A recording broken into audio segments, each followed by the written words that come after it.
नमस्कार, आप देख रहे हैं लुक मीडिया। अयोध्या राम मंदिर निर्माण जमीन खरीद मामले में रोज लगातार नए तथ्य सामने आते जा रहे हैं और एक के बाद एक ट्रस्ट के सदस्य और वीएचपी के यानी कि विश्व हिंदू परिषद के सदस्य चंपत राय सवालों के घेरे में आ रहे हैं। शुरुआत में सिर्फ राजनीतिक पार्टियां इस मामले पर आरोप लगा रही थी, लेकिन अब संत और महात्मा जो कि शुरू से भाजपा और वीएचपी के साथ रहे हैं, वो भी अब चंपत राय और ट्रस्ट पर सवाल उठाने लगे हैं।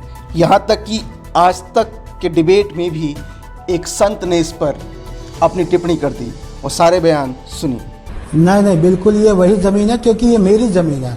कई वर्षों से हमारी पीढ़ियां इस जमीन पे खेती करती चली आ रही है।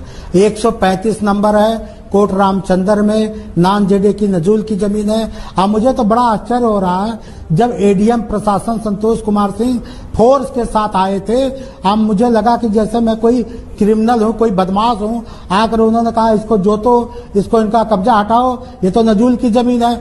मैंने कहा ऐसा क्यों कर रहे हो आप? उन्होंने कहा ये जमीन ट्रस्ट को देनी है राम मंदिर निर्माण के लिए।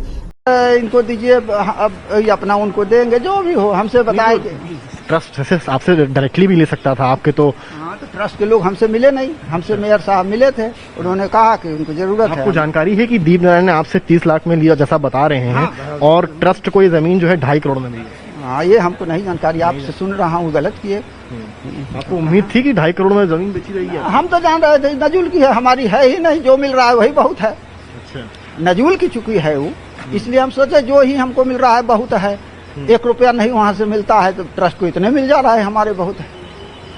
लेकिन उतना था तो हमको उस हिसाब से देना चाहिए था। दीप नारायण ने ये नहीं आपको बताया कि ट्रस्ट की तरफ से हम आए हैं? ना, ये सब नहीं। क्या कहा था आके आपके पास? हमसे कहा कि दीजिए, ट्रस्ट को जरूरत है, फिर उसको ट्रस्ट को मिल जाएगा ये जमीन। हम जाने हो सकता ट्रस्ट के नाम से लिखाएंगे, करेंगे, अधिकृत होंगे कोई। तो आपको लगा कि वो अधिकृत हैं, इसलिए आपने इसीलिए ट्रस्ट के नाम पर ही दिए हम लोग, ट्रस्ट के लिए ही दिया गया है। हम लोग जाने भाई रामलला ट्रस्ट को आवश्यकता है, इसलिए हम लोग दे दिए, नहीं तो क्या जरूरत थी बेचने की। पर अभी जो आपने देखा होगा, पिछला मसला 1 हफ्ते पहले एक आरोप लगा था। हाँ, रामलला से जुड़े मामले सामने आ रहे हैं। क्या है, भक्ति पर सवाल है क्या है? अब देखिए, इसमें सब प्रकार के लोग कर रहे हैं जी। अब इसको जांच हो रही है, शायद सुने हैं जांच हो रही है, तो जांच हो जाएगा, जैसा होगा उचित होगा होगा। पिछले मामले में ट्रस्ट की तरफ, हाँ, भगवान के पैसा का दुरुपयोग किसी को भी नहीं करना चाहिए, उसका सदुपयोग करना चाहिए। और इसमें कहीं कोई कमी है तो इसको जांच करके देख लें, उसमें क्या दिक्कत है। महान देवेंद्र जी, पिछली बार कहा जा रहा था कि सुप्रीम कोर्ट का जब डिसीजन आया तो भाई दाम बढ़ गए इस वजह से, पिछले वाले केस में। पर ये वाला तो सन 2021 में ही हुआ है ना? हाँ, इसमें नजूल का था, इसलिए इसमें नहीं, आपका बात सही है, नजूल का था, पर 2.5 करोड़ में। हाँ, लेकिन अब वो कैसे 2.5 करोड़ में दिए लिए, तो इसमें तो आप नहीं बोल सकते ना कि अयोध्या के दाम बढ़ गए। नहीं, इसमें हम लोग कुछ नहीं कर सकते। इसमें तो उनसे पूछिए कि हाँ 2.5 करोड़ में कैसे आप ले लिए, जब इतना के सस्ता लिए तो इतना महंगा क्यों लिए फिर आप? क्या अयोध्या में राम के नाम पर ठगा जा रहा है? अब भगवान जाने, इसमें राम जी जाने हैं। अब राम जी सब कुछ देखते हैं, हम लोग तो यही समझते हैं राम जी को जो ठगेगा वो खुद ठगा जाएगा। राम जी को कोई ठग नहीं सकता, खुद ठगा जाएगा जो राम। इसमें बैठक में कई विषय थे। मुख्य विषय तो ये था कि जो वर्चुअल रामलीला सरकार के द्वारा विगत वर्ष दिखाई गई थी, इस वर्ष भी योजना है। हम अयोध्या वासियों का, संतों की ये मांग है, वर्चुअल नहीं एक्चुअल रामलीला चाहिए।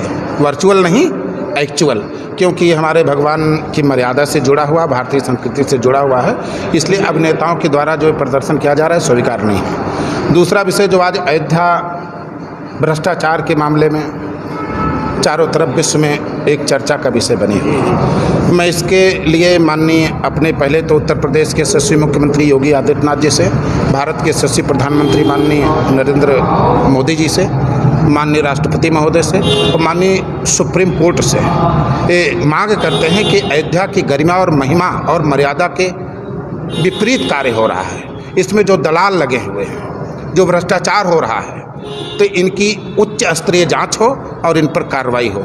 जांच करके यदि दोषी हैं तो दोषियों को सजा मिल जाए अथवा आरोप लगाने वाले के ऊपर जुर्माना लगाया जाए, लेकिन जांच इसकी आवश्यक है, क्योंकि जब तक जांच नहीं होगा तब तक दूध और पानी अलग नहीं किया जा सकता। और जांच का विषय है। और इस तरह का अगर दलाली का, भगवान राम अबोध बालक हैं और अबोध बालक की जन्मभूमि के साथ इस तरह का 2 रुपये का सामान खरीद कर 18 रुपये में, 2 रुपये का सामान खरीद कर 25 रुपये में बेचा जा रहा है, ये तो अन्याय है, पाप है। इसका खुलासा होना चाहिए और उच्च स्तरीय जांच होनी चाहिए। इतने बयान, इतने आरोपों के बाद भी अगर राम मंदिर ट्रस्ट और चंपत राय जांच के लिए तैयार नहीं हैं, तो वो खुद उन पर सवाल खड़े करता है कि आखिर वो जांच से भाग क्यों रहे हैं।